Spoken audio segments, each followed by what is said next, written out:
যে ব্যক্তি প্রত্যেক শুক্রবারে জুম্মার দিন সূরা কাহাফ একবার পড়বে, আল্লাহ তাআলা তাকে 3টা ফজিলত মর্যাদা দান করবে।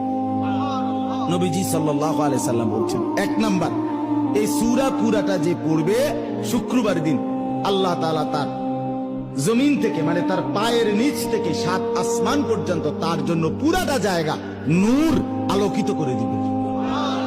2 নাম্বার, পরবর্তী শুক্রবার পর্যন্ত 8 দিন সে যাবতীয় ফিতনা, যাবতীয় মুসিবত থেকে নিরাপদ থাকবে। 3 নাম্বার, পরবর্তী 8 দিন যদি দাজ্জালও বের হয়, আল্লাহ তাকে দাজ্জালের ফিতনা থেকে রক্ষা করবে। এজন্য যাদের হিম্মত হয়, মহব্বত লাগে, দিল লাগে, তো তারা প্রত্যেকেই চেষ্টা করবেন প্রত্যেক শুক্রবার দিন সূরা কাহাফ তেলাওয়াত করার জন্য। আল্লাহ তাআলা তৌফিক দান করেন।